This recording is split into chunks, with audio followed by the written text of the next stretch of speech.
Atos capítulo 10. Eu vou fazer uma leitura extensa. Normalmente o pregador, você que estudou, foi para o seminário, você que fez curso de homilética, você sabe que os professores, ensinam você a não fazer uma leitura muito extensa quando você vai pregar num culto de domingo, um culto aberto para o público. Normalmente, Mas já viu que eu não sou muito obediente a essas regras, Então, de vez em quando, eu costumo obedecer, mas de vez em quando eu vou sair um pouquinho hoje, eu vou sair um pouquinho dessa regra. Vou ler um texto um pouquinho mais longo, tá bom? Porque eu lendo o texto, eu não preciso também fazer comentários. O texto é muito maior, então eu vou ler duas passagens. Atos 10, do 1 ao 16, e depois dos versículos 44 ao 48, tá bom? Mesmo sentados. Diz a palavra do Senhor. Morava em Cesareia um homem de nome Cornélio, centurião da corte chamada italiana, piedoso e temente a Deus com toda a sua casa, e que fazia muitas esmolas ao povo, e de contínuo orava a Deus. Esse homem observou claramente durante uma visão, cerca da hora nona. Hora nona é 3 da tarde. Ok? Guarde isso daí. Um anjo de Deus que se aproximou dele, ele disse: Cornélio. Este, fixando nele os olhos e possuído de temor, perguntou: que é, Senhor? E o anjo lhe disse: as tuas orações e as tuas esmolas subiram para a memória diante de Deus. Agora, envia mensageiros a Jope e manda chamar Simão, que tem por sobrenome Pedro. Ele está hospedado com Simão curtidor, cuja residência está situada à beira-mar. Logo que se retirou, o anjo que lhe falava chamou 2 dos seus domésticos e um soldado piedoso dos que estavam a seu serviço, e havendo-lhes contado tudo, enviou-os a Jope. No dia seguinte, indo eles de caminho e estando já perto da cidade, subiu Pedro ao eirado por volta da hora sexta. Que horas? Sexta é meio-dia. Se nona é 3 da tarde, sexta é meio-dia. A fim de orar. Estando com fome, quis comer, mas enquanto lhe preparavam uma comida, sobreveio-lhe um êxtase. Então viu o céu aberto e descendo um objeto como se fosse um grande lençol, o qual era abaixado à terra pelas 4 pontas, contendo toda sorte de quadrúpedes, répteis da terra e aves do céu. E ouviu-se uma voz que se dirigia a ele: levanta-te, Pedro, mata e come. Mas Pedro replicou: de modo nenhum, Senhor, porque jamais comi coisa alguma imunda, comum e imunda. Segunda vez a voz lhe falou: ao que Deus purificou, não consideres comum. Sucedeu isto por 3 vezes, e logo aquele objeto foi recolhido ao céu. Ok? O anjo aparece a Cornélio, manda que Cornélio vá até Jope em busca de Pedro, que estava na casa de Simão, o curtidor. Os soldados chegam à casa de Simão, o curtidor, e Pedro estava no terraço, numa casa em frente ao mar Mediterrâneo. Nós estaremos visitando agora, dia 20 de Israel, se a guerra não suceder. Esperamos que não suceda, mas estaremos visitando exatamente esse local, ok? Então, Pedro ouve aquilo, os soldados contam a Pedro a visão que Cornélio tinha tido. Pedro recebe-os na casa, e no dia seguinte, porque é uma viagem do que, pastor? Uns 40 quilômetros, 50 quilômetros, talvez, eu imagino, 50, 60 quilômetros. Então, Pedro recebe, no dia seguinte eles vão para Cesareia, onde Cornélio morava. E quando eles chegaram na casa de Cornélio, a Bíblia diz que Cornélio se prostrou em terra e adorou a Pedro. Aí Pedro falou assim: ei, Cornélio, para com isso, rapaz, que eu sou homem comum qualquer. Eu sou uma pessoa comum, não tem nada especial em mim, a não ser a unção de Deus que está sobre mim. Ponto. O que eu tenho de especial é a presença de Deus. Sou vaso de barro, Cornélio. Pare com isso. Levante-se, rapaz. Aí Cornélio disse: então venha. E quando Pedro e alguns homens, alguns discípulos que estavam com Pedro, entraram na casa de Cornélio. Pedro disse: olha, vocês sabem que eu, como judeu, não posso entrar em casa de gentios, porque a lei não nos permite, a nossa tradição não nos permite. Só que eu vim aqui porque eu recebi de Deus uma visão. O que vocês querem ouvir? Deus não tinha falado tudo para Pedro. E Deus não fala tudo para nós. Nós gostamos de querer saber tudo, não é verdade? Queremos saber nos detalhes o que Deus vai fazer. Só que Deus não falou. Pedro disse: o que vocês querem ouvir? Aí Cornélio disse: olha, o anjo falou que você tem uma mensagem para nós.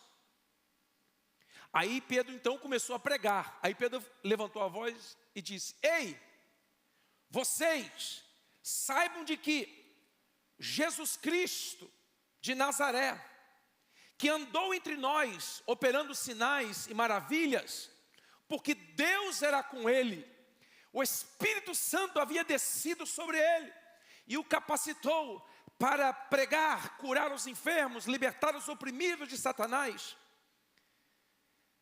trazendo salvação. Ele foi morto pelos romanos, por causa dos religiosos que não aceitaram como Messias, como Senhor enviado de Deus.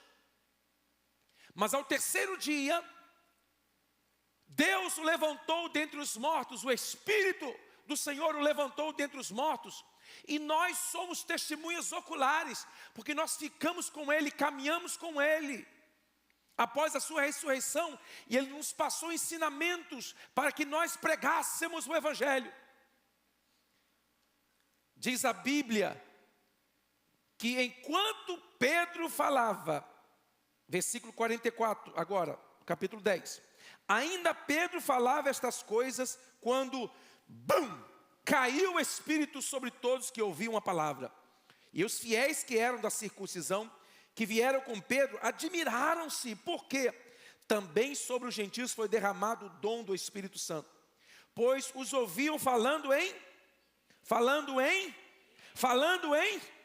Está na Bíblia, meu irmão. Não tem como questionar o que está na Bíblia. Não adianta um pastor novinho aí, da calça skinny jeans, da canela de fora, dizer que não está na Bíblia. Ele já está me dando raiva, esses pastores, sabe? Da calça apertada e da canela de fora, pastor. Não sei se lá em Queimados está tendo, mas por aqui tem muitos. Amém? Esse pastor é quadrado, meio doido mesmo. It's ok. Ok, cadê? E engrandecendo a Deus. Então perguntou Pedro: porventura pode alguém recusar água para que não sejam batizados estes que, assim como nós, receberam o Espírito Santo, falando em línguas? E ordenou que fossem batizados em nome de Jesus, na autoridade que há no nome de Jesus. É isso que significa. Então lhe pediram que permanecesse com eles por alguns dias. Amém? Somente até aí. Eu te convido você a ler em casa toda essa história, é extraordinário. Eu queria dar um tema à meditação de hoje, chamado Jope, lugar de realinhamento. Você pode repetir? Mais uma vez. A que horas Pedro teve a visão?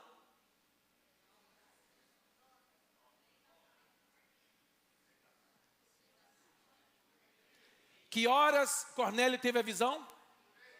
3 da tarde. Que hora Pedro teve a visão? Meio-dia. Lembra que eu falei para você para guardar? Na tradição judaica, o dia de 24 horas era dividido em 8 períodos de 3 horas. O dia bíblico não começa à meia-noite, como é o nosso caso. O dia começa à meia-noite. Na Bíblia, começa ao pôr do sol. É por isso que na criação diz: e foi à tarde, amanhã, o dia primeiro. E foi à tarde, amanhã, o dia segundo. Foi à tarde, amanhã, o dia terceiro. E assim sucessivamente. Porque o dia bíblico começa ao pôr do sol. Ok? Então, a partir de 6 horas da tarde, começa um período de 3 horas. De 6 às 9, é chamada de primeira vigília da noite. De 9 à meia-noite, segunda vigília da noite. De meia-noite às 3, terceira vigília da noite. De 3 às 6, a quarta vigília da noite. Então, quando a Bíblia diz que Jesus vem andando sobre as águas na quarta vigília da noite, ele veio entre 3 e 6 da manhã. Ok? Esse é o período chamado da noite. Depois, outros períodos de 3 horas, que o dia é dividido. É claro que existe outra forma de contar isso também, porque entre esses períodos, como é que você vai dizer que foi 7 horas da manhã? Como é que você vai dizer que foi 1 hora da tarde? Então, existe também outra forma de contar, ok? Mas isso está na Bíblia. O dia de Pentecostes aconteceu num domingo. A que horas? Que horas? Ó, dando cola, irmão. 9 horas da manhã. Nem dando cola, você está ruim de pegar cola. Você tem que ser mais rápido, irmão. O pastor está dando cola assim, ó. 9 horas da manhã. E você vai ver ao longo da Bíblia que as coisas são marcadas em horários específicos. Por quê? Existe um significado espiritual. Porque Deus é muito organizado, Ele trabalha com hora certa. Às vezes tem um ditado católico que diz: Deus tarda, mas não falha. Isso não está na Bíblia. Deus não tarda, Ele chega na hora certa. É a gente que quer as coisas antes da hora. Amém ou não? Então, a primeira oração dos judeus, ele tinha 3 períodos de oração. A primeira oração era às 9 horas da manhã aproximadamente. E era ligado ao chamado sacrifício da manhã no templo. Atos 2,15 fala disso. Do Espírito Santo que desceu no dia de Pentecostes, nesse horário. Esse primeiro horário é chamado no hebraico de Shacharit, chamada oração da manhã. E o significado é o quê? Consagração do dia, entrega das primeiras horas a Deus. Aí tem um segundo período de oração, que é chamado oração da tarde, às 3 horas da tarde, que é chamado de hora nona. Então, é chamada de hora da oração. Atos 3:1. Pedro e João subiam ao templo a hora da oração. Que hora era? Às 3 horas da tarde. Tá? Então, na tradição judaica, é chamado de Minchá. Então, fala aí. Shacharit. Minchá. Segundo período do dia. O terceiro período do dia é às 6 horas da tarde, ou ao pôr do sol. Esse era o horário que Deus vinha todos os dias falar com Adão, ao pôr do sol. Após o sol se pôr, Deus vinha falar com ele, dando início a um novo dia. Esse é o terceiro período. E no hebraico se chama Arvit. Qual que é o primeiro? Não é jacarete, não, é. Está pensando no jacaré da Flórida, o irmão. Qual que é o segundo? E o terceiro? Arvit. Os 3 períodos de oração, as 3 orações. Então, essa terceira oração era chamada de oração de gratidão ou de confiança antes do descanso. E olha só que interessante, por que eu estou falando isso? Porque a Bíblia diz que quando Jesus Cristo foi crucificado, de meio-dia até as 3, agora eu vou falar no nosso horário para você não confundir. De meio-dia a 3, houve trevas sobre toda a terra. A ciência diz que foi um eclipse. Não sabemos, porque nessa época, segundo a astronomia, era a época da Páscoa, e na época da Páscoa, Israel celebra a lua cheia. Mas a Bíblia diz que houve trevas sobre toda a terra. Desde a hora sexta até a hora nona, houve trevas sobre toda a terra. Esse período de meio-dia às 3 simboliza juízo, peso do pecado, momento em que Cristo carregava os pecados da humanidade.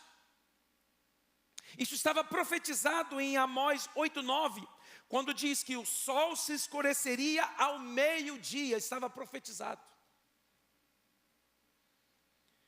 E essas trevas que cobriram a terra representam o momento em que o Filho de Deus estava tomando sobre si a culpa de todos os nossos pecados. E a Bíblia também diz que perto da hora nona, às 3 horas da tarde, Jesus clama: Deus meu, por que me desamparaste? Esta é uma frase mencionada no Salmo de número 22. Jesus experimenta o peso da separação de Deus causada pelo pecado. Ele estava cumprindo a justiça divina, porque os nossos pecados foram lançados todos sobre ele naquele momento. E o Pai, não podendo contemplar o pecado, diz a Bíblia que virou as costas.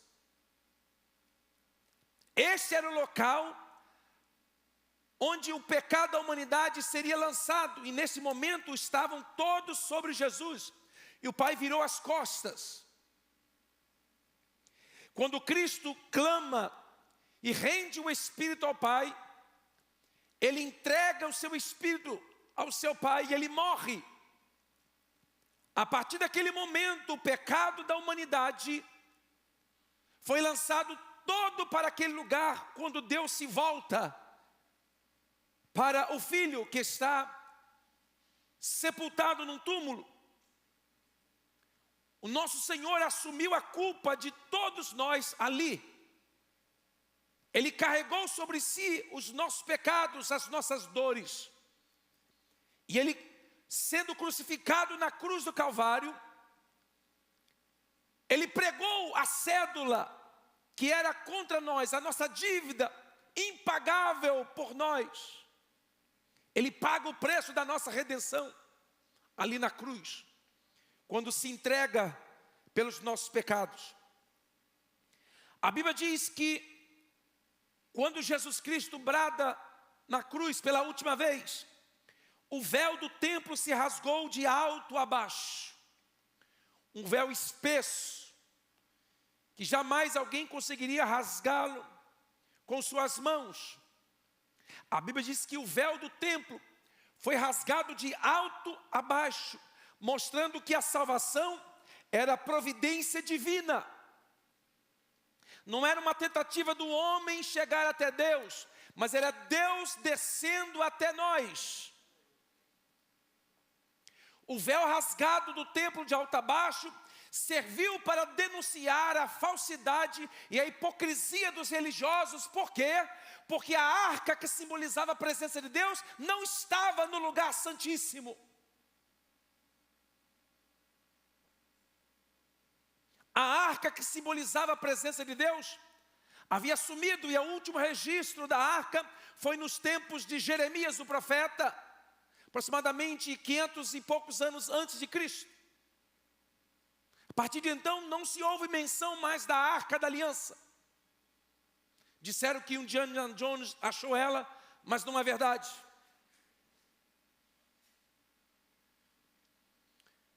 Quando o véu se rasga e as pessoas podem olhar para dentro, os sacerdotes que estavam ali, veem que a arca não estava ali. Mas não o símbolo da presença de Deus, que era a arca, não estava ali, mas a própria presença de Deus estava na cruz. A Bíblia diz que houve terremoto. E também em Mateus 27 diz que sepulcros de santos que dormiam no pó da terra foram abertos e ressuscitados apareceram a muitos. A Bíblia não dá detalhes sobre isso, mas aconteceu.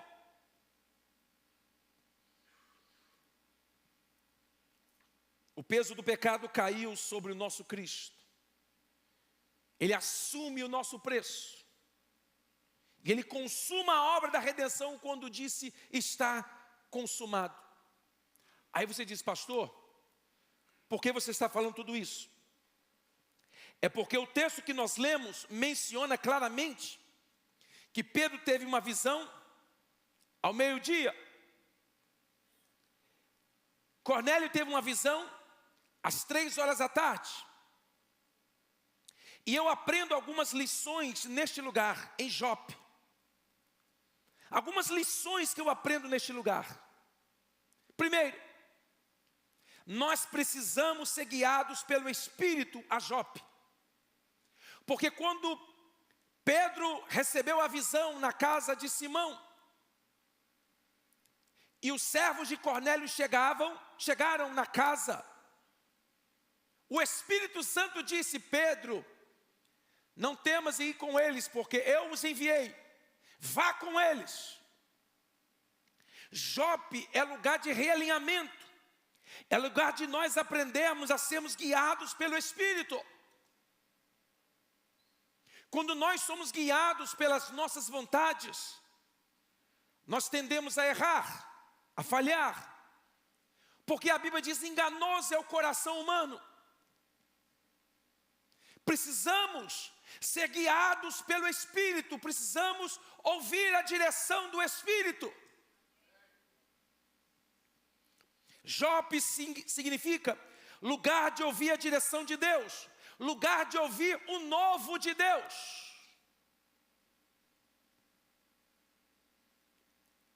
Foi em Jope que Jonas tomou um navio para fugir do plano e do propósito de Deus, tentando ir para o lugar mais distante conhecido da época, que era Tarsis, na Espanha.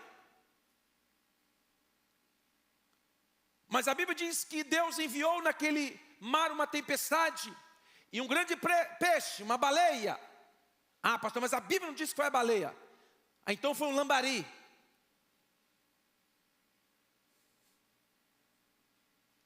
Tem crentes que ficam discutindo coisas tão insignificantes, né? A Bíblia não diz, claro que a Bíblia não diz. Foi um peixe grande. Você tem o nome de outro? Não tem. Então fica com a baleia por enquanto você não achar o outro.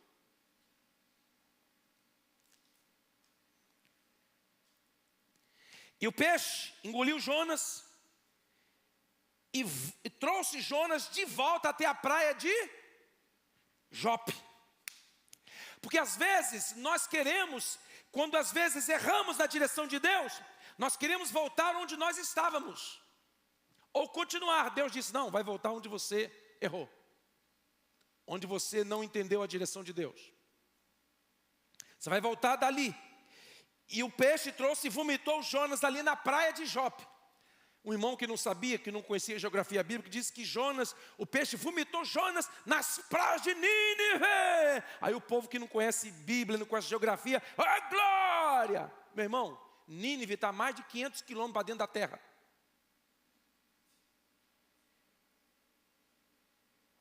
Então não tem praia. Alô? Vomitou ali. E dali ele foi, gastou 3 meses de viagem até Nínive. Deu para tirar, porque o pregador disse que ele chegou em Nínive com cheiro de vômito de peixe.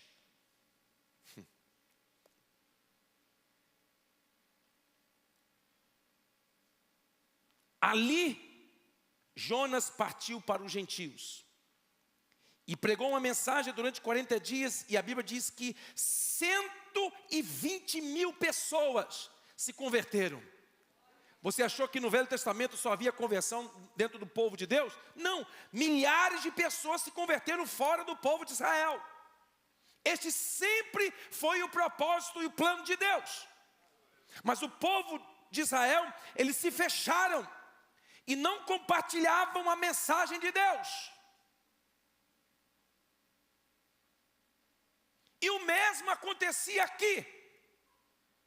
Sabe quantos anos depois do dia de Pentecostes aconteceu o evento na casa de Cornélios?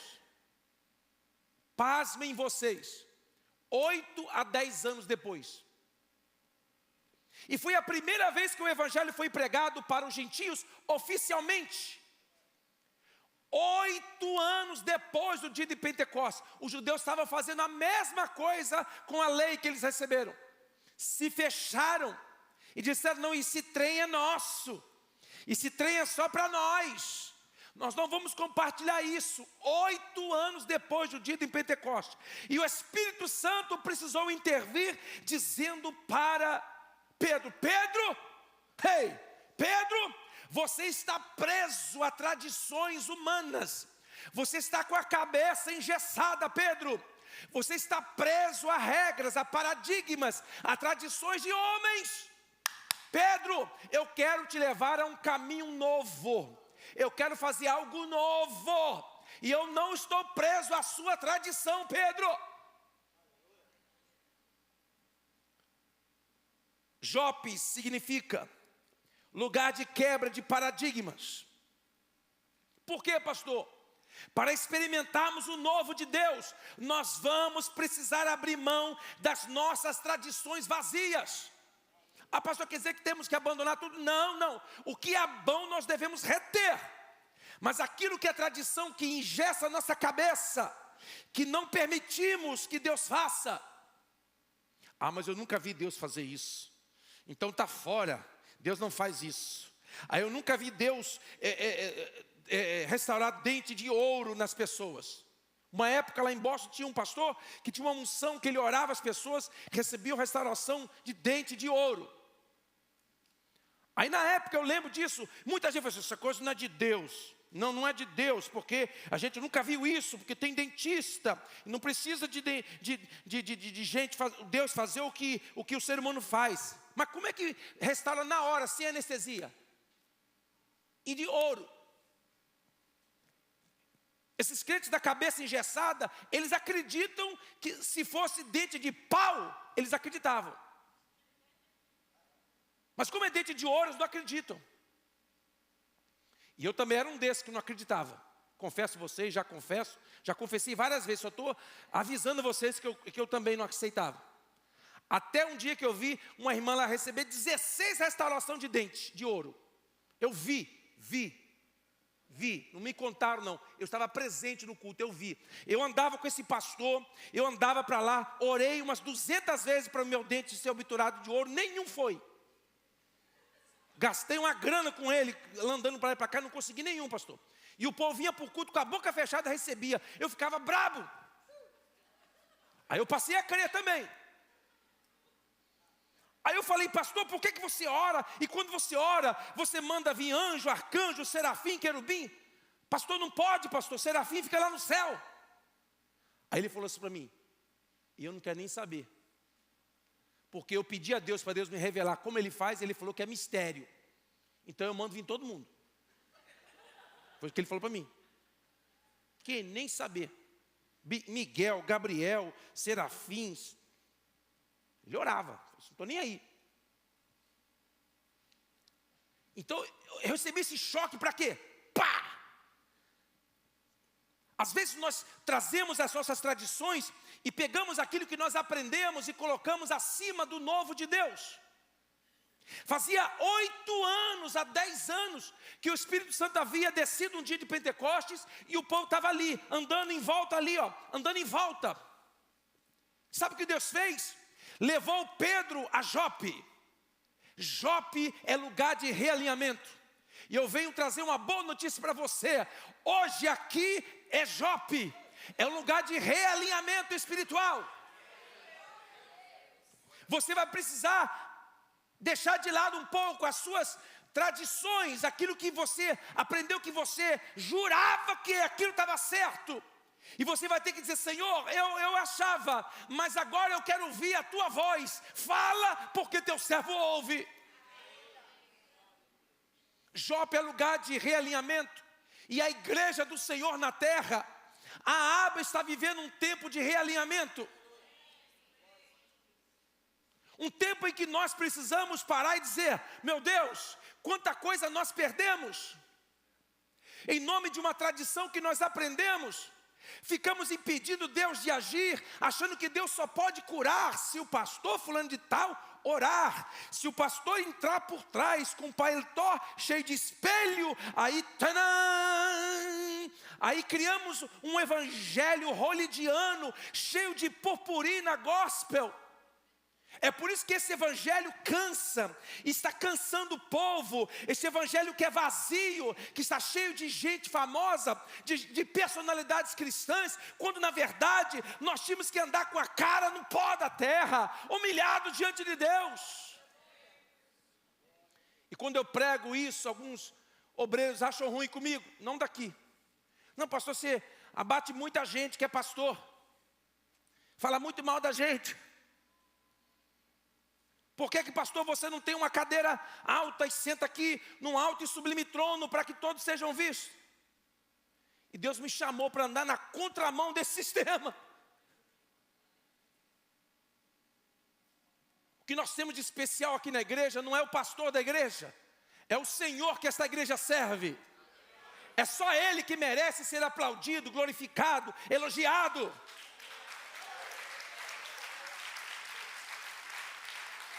Chega de evangelho que promove pessoas.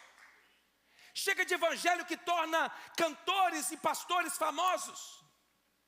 Chega desse evangelho que dá Grammy para quem canta bem.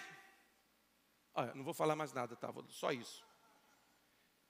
Nós estamos copiando o mundo. É por isso que quando sai essa música profana que está sendo cantada no Brasil, que foi cantada lá, que os evangélicos todos se levantaram contra, as pessoas se surpreendem. Meu irmão, mas é isso que o mundo cristão musical está produzindo na maioria. Artistas, pessoas que buscam a sua glória, pessoas que querem se promover, pessoas que querem monetizar através dos seus canais de redes sociais.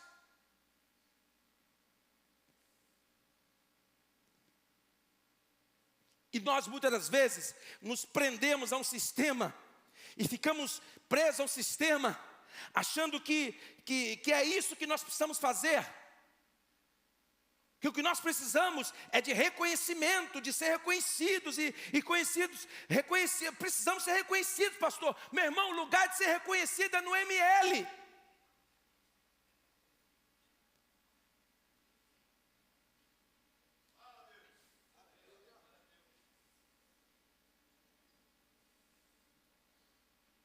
A igreja não é um lugar para promover pessoas.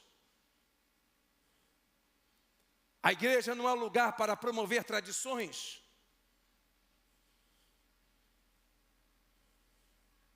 Aí eu vou na igreja, se não me reconhecer, eu fico chateado.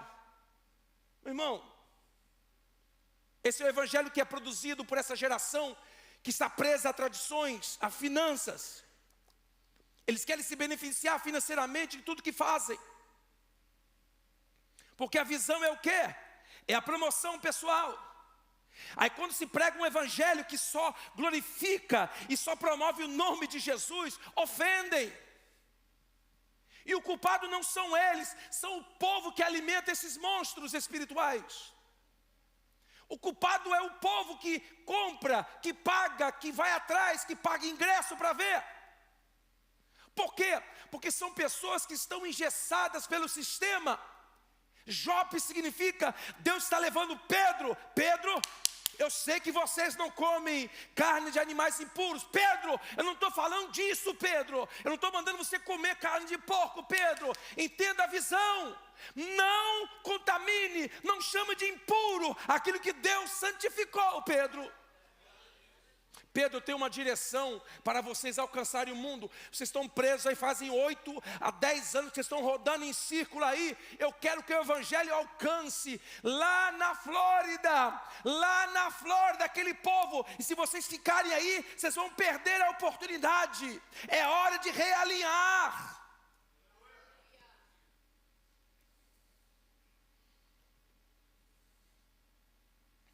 Só que para que isto aconteça, é preciso Deus levantar os Cornélios da vida. Só que os Cornélios não estão dentro dos templos e das sinagogas. Os Cornélios, as Cornélias, estão por aí, soltos. E é hora de Deus levantar os Cornélios, que vão se colocar na brecha e vão dizer: Deus, o que o Senhor quer fazer? O que o Senhor quer dizer? Eu não faço parte dessa história, desse povo, dessa religião, dessa tradição. Eu não tenho compromisso com esta instituição. Deus, o que o Senhor quer fazer? O que o Senhor quer fazer? Me revela a tua vontade, me mostra o teu querer. Aí Deus manda um anjo visitar Cornélio, e Cornélio vai e diz: o que eu tenho que fazer?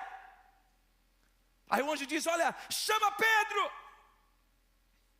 E o Espírito de Deus já havia dito para Pedro: Pedro, vai para lá, para Jope.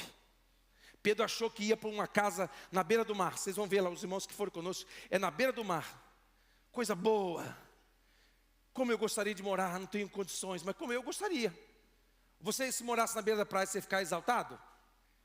Eu não, eu fico humilde do mesmo jeito. Quem ficaria humilde?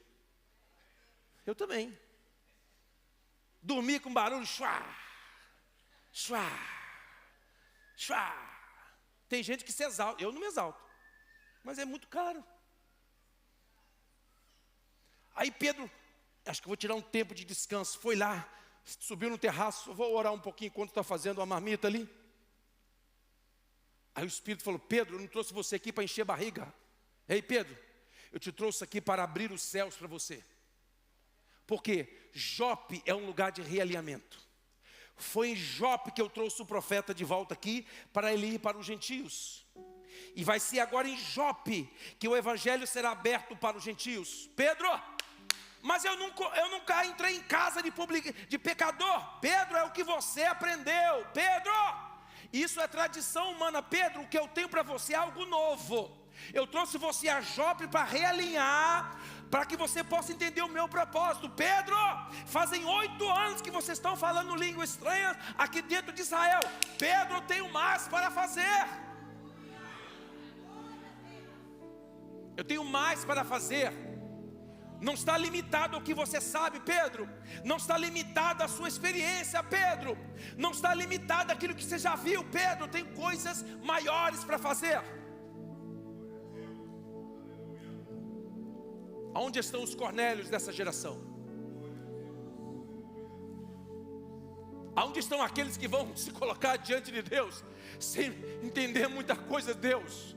Eu estou aí, tenho muito para oferecer, não sei nada, eu não faço parte do povo escolhido, eu não conheço aquela religião direito, eu não pratico aqueles sacrifícios, eu não sei nada disso, Deus, mas eu estou aqui. Só quer me usar? Pode me usar. Eu não tenho muito que oferecer para o Senhor, não. Eu não tenho experiência, eu não vi nada de milagre, não vi nada, Deus. Eis-me aqui, Deus. Aonde estão os Cornélios dessa geração? Aonde estão aqueles que vão se colocar e dizer: Deus, estou pronto, faz algo novo, se move de novo.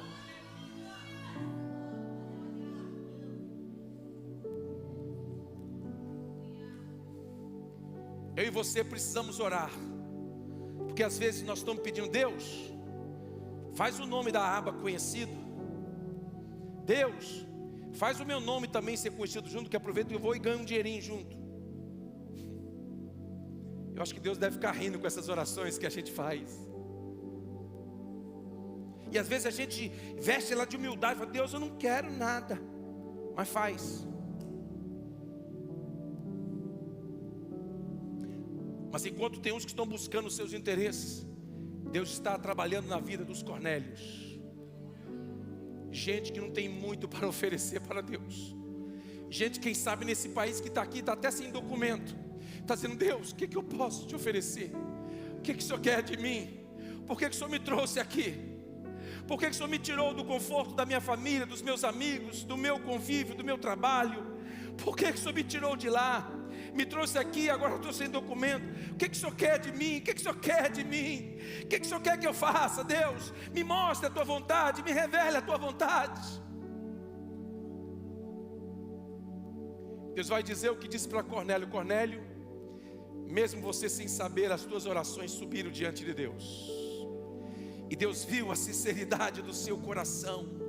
Deus viu que você não está buscando nada de interesse pessoal. Você entendeu algo que os judeus todos não entenderam. Eles estão presos lá a uma tradição de não se misturar com os gentios, de manter o evangelho aqui para o nosso povo, que nós somos o povo escolhido, nós somos o povo especial, nós somos. Mas Deus falou: não, eu tenho muita gente para alcançar. E se eu não romper esta casa, essa tradição, essa casca grossa, se eu não quebrar isso, você vai ficar preso aí dentro desse lugar. Deus leva Pedro para Jope e diz: Pedro, eu quero fazer algo novo, e eu não quero que você impeça o meu agir. Ah, mas Deus, mas eu nunca comi algo impuro. Pedro, não considere impuro o que Deus santificou. Deus, mas eu não posso entrar em casa de publicanos e pecadores e gentios. Pedro, não chame de pecadores quem Deus santificou. Pedro, eu estou me virando para os gentios, Pedro, porque aqueles que são meus não me querem mais. Aqueles que são meus viraram as costas, se voltaram para as suas religiões, recosturaram o véu do santuário e continuam sem a arca da minha presença.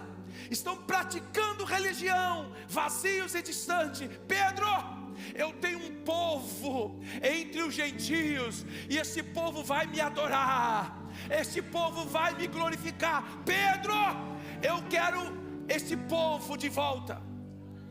Coloque-se de pé. Onde estão os Cornélios dessa geração? E Deus me levanta nessa última hora. Eu entendo a direção de Deus para a minha vida. Como um pregador no deserto, pregando contra a maré da maioria, Deus me levanta com um ministério profético para dizer: onde estão os Cornélios?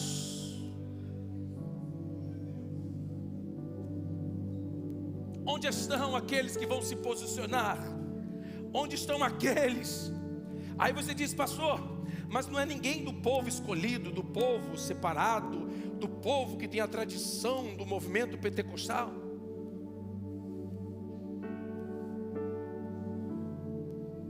Deus diz: olha, estou procurando alguém do coração aberto.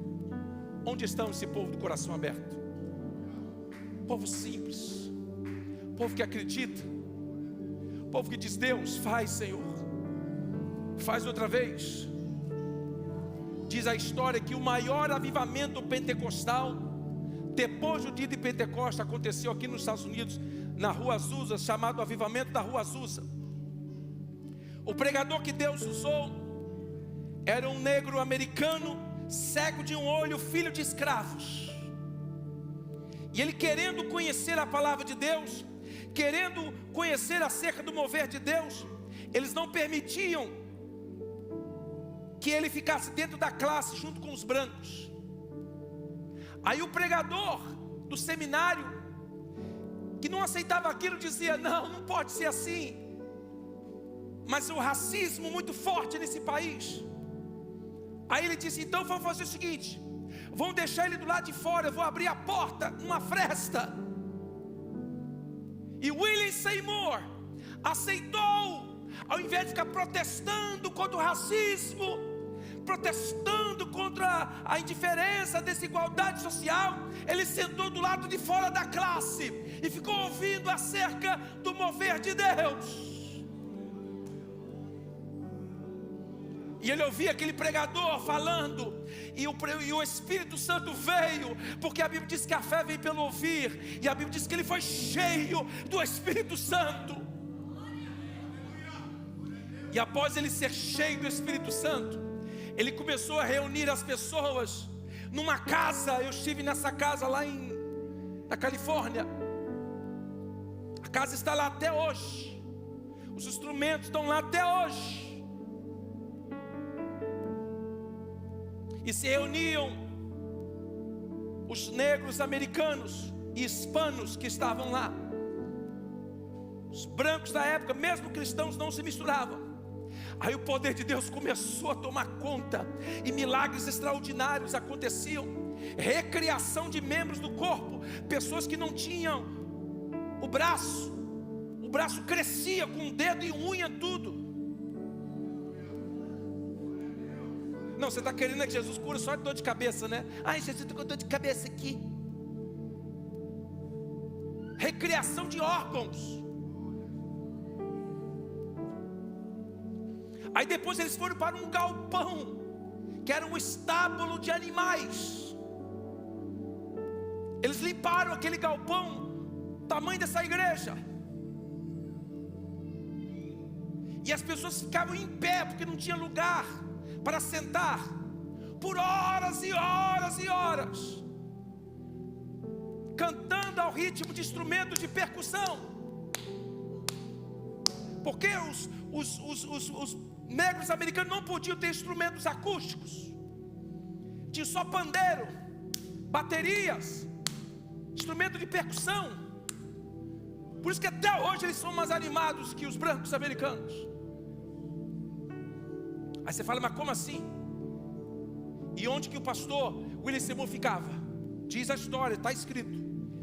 Ele pegou um caixote de madeira de guardar milho, colocava sobre a cabeça, ia para um canto da igreja e ficava com a cabeça escondida dentro daquele caixote de milho, orando por horas e horas, e o povo cantando. Quando ele sentia a direção de Deus, ele tirava o caixote e eu começava a orar pelo povo, e Deus fazia milagres extraordinários. Onde estão os Cornélios? Ah, pastor, mas eu não posso. Verdade, os Cornélios não podem. Ah, Deus, mas eu não tenho recurso. É verdade, os Cornélios são assim. E Deus tem uma paixão por gente fraca. Você não imagina. Deus se atrai por gente que acha que não é nada, que não se sente nada. Esse tipo de gente atrai a Deus. Porque Deus não precisa de gente capacitada. Deus não precisa dos seus anéis. Deus não precisa dos seus diplomas. Ele usa sim. Não estou fazendo apologia da ignorância, não. Ele usa. Mas normalmente essas pessoas se enchem de si mesmas, estão cheias de vaidade. Deus diz, onde estão os Cornélios? Jope é um lugar de realinhamento. Ou você acha que Deus está reunindo essa igreja com esse ambiente espiritual, com essa atmosfera de glória, só para que o pastor Cleveson tenha uma grande igreja nos Estados Unidos, fica famoso? Não, aqui vai sair grandes personalidades gospel. Meu irmão, pare com isso. Pare com isso, irmão. Pare com isso, irmão.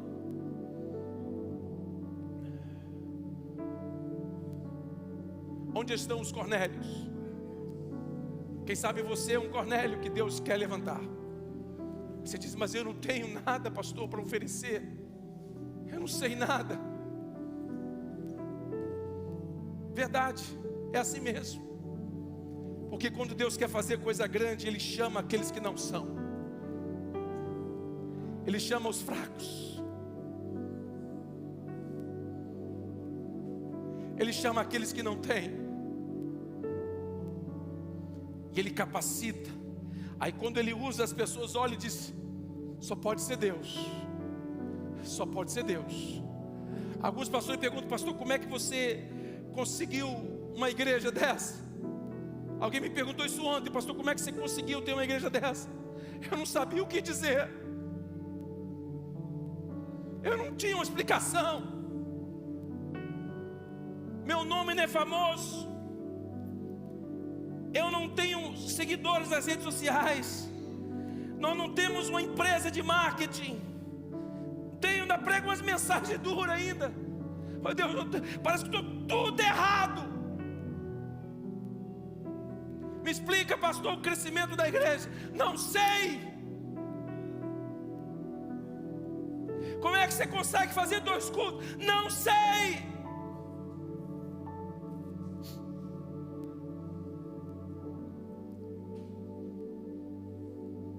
E o pessoal achando que eu estou querendo ser grande, famoso. Eu estou querendo me aposentar. Estou com 55 anos, gente. Não parece, né? Parece ter 30, né? Não parece ter 60. Aí na hora que eu estou pensando em pendurar a chuteira, Deus chega, eu vou fazer agora. Que você não está com nada no balaio mesmo. Não é assim que Deus faz? Quando a gente pensa que não dá, aí Deus diz, agora é que vai dar. Quando a gente diz, Deus, agora, Deus, agora. Quando eu tinha 35 anos, Deus, eu estava pregando, eu voava. Agora, Deus, eu prego um pouquinho, eu já fico cansado. Tomando remédio o tempo inteiro, toda semana tem que ver o médico. Ai, todo mundo me conhece, ai. Na clínica.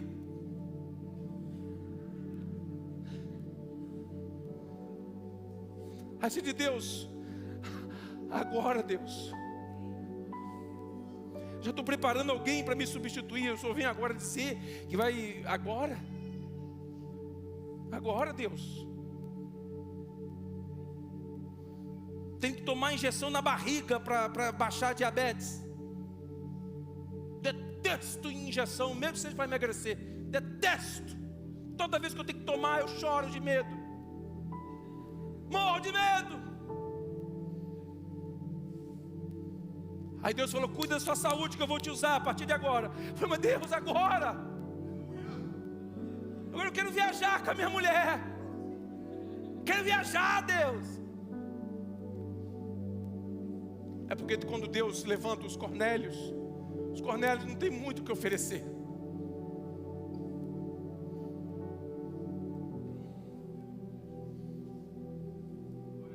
Você que se sente incapaz, você que de repente não sabe pregar, não sabe cantar. Se você cantar, o povo vai chorar, mas é de raiva. Se você pregar, você vai colocar Noé na figueira, em cima da figueira. Aí você diz: para que eu sirvo? Para que eu sirvo? Você é um Cornélio. Deus está ouvindo a sua oração. E eu tenho certeza absoluta que o que está acontecendo aqui na igreja não é resultado do meu trabalho. Não me elogie. Tem muitos Cornélios escondidos aqui nessa igreja, que estão orando dizendo: Deus, vem de novo nessa geração. Deus, visita essa geração. Deus, faz de novo no meio dessa geração que o Senhor fez no passado. Tem muitos Cornélios que estão quietinhos no cantinho orando, dizendo: Deus, faz outra vez, vem outra vez, manifesta a sua glória. Nós queremos a tua presença. Nós estamos cansados de discurso de homens. Nós estamos cansados dessa gente chata. Nós estamos cansados dessas personalidades. Nós estamos cansados desse povo da calça, da skinny jeans, da canela de fora. Estou cansado desse povo.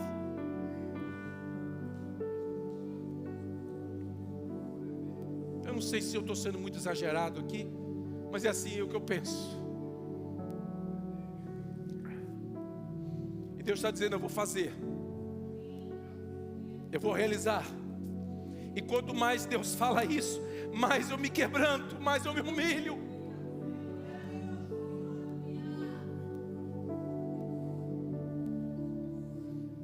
Qual é a sua estratégia, pastor? Não tem. Qual é o seu plano de marketing para 2026? Quem é que você vai trazer na igreja? Quem é que são os medalhões gospel? Eu não gosto dessa gente. Eu não gosto desse povo, gente. E é bom que eles ouçam esse negócio. Eu não gosto deles. Eles são chatos, arrogantes, presunçosos. Eu não gosto deles, confesso a vocês. De vez em quando eu tenho que ficar com eles, mas eu não tenho prazer de estar. Eu fico de vez em quando que tem que ficar, tem que fazer uma sala com eles. Mas é muito ruim. Por quê?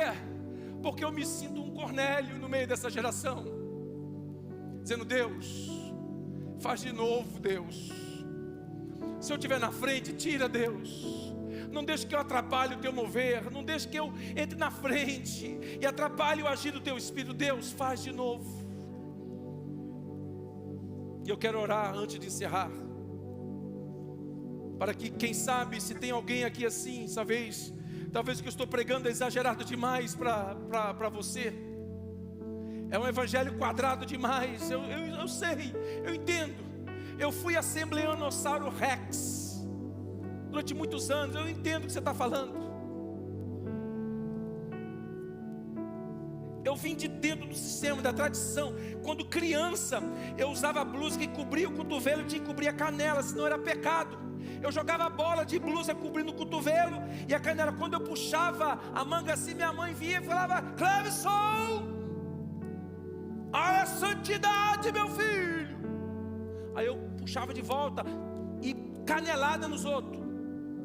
Tesoura voadora, rabo de arraia, chave de grife. Você não sabe o que é isso, né?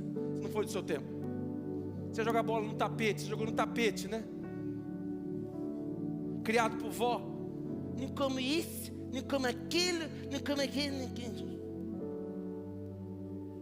A gente comia pão com areia. Pá.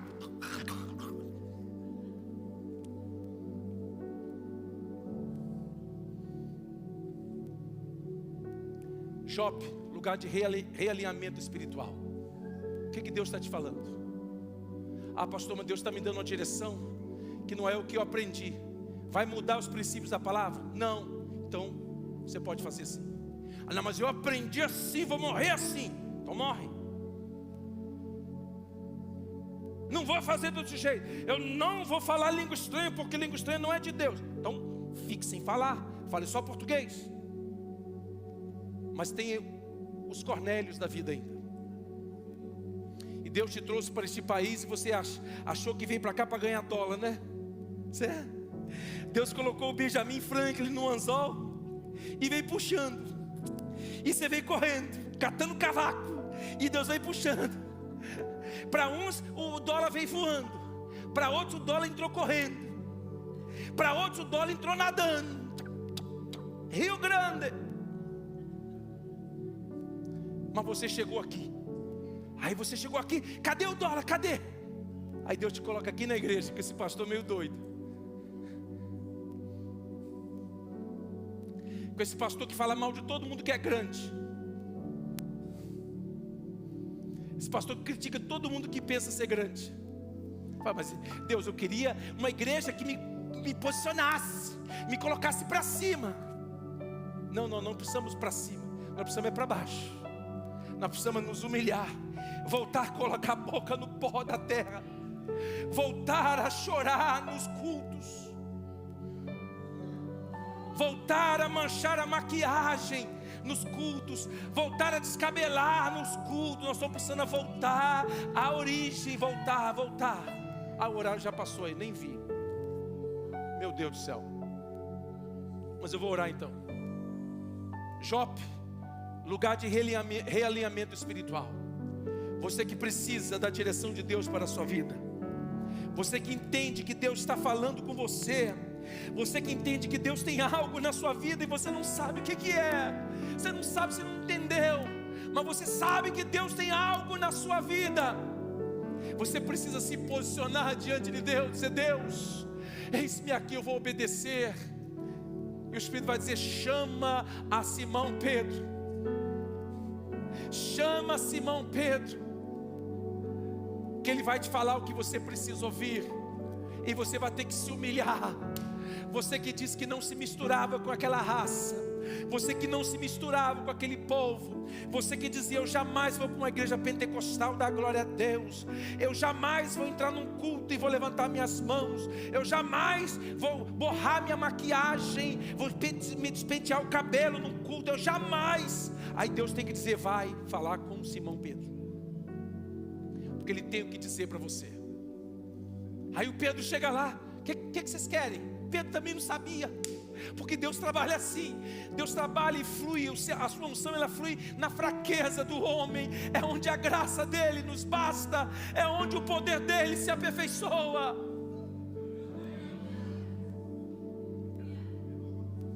Você que tem sede da vontade de Deus e sabe que Deus tem uma chamada na sua vida, você sabe.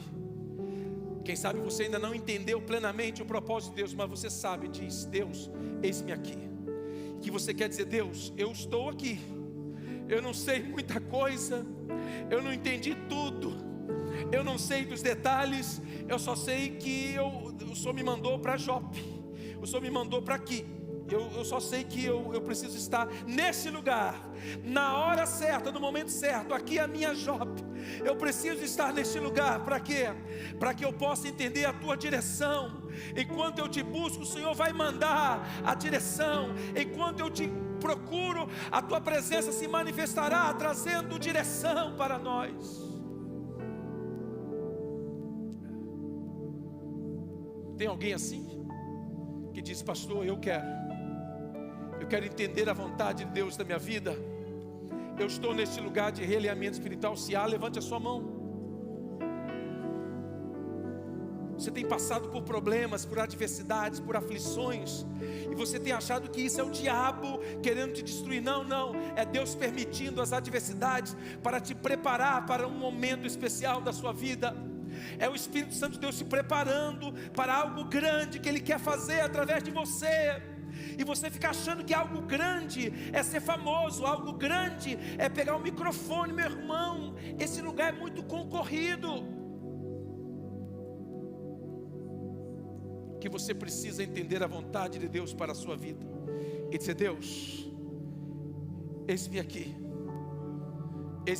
eu não aprendi isso, eu nunca me misturei com isso, mas eis-me aqui, Senhor, eu não sei fazer isso, eu não sei o que dizer para esses gentios.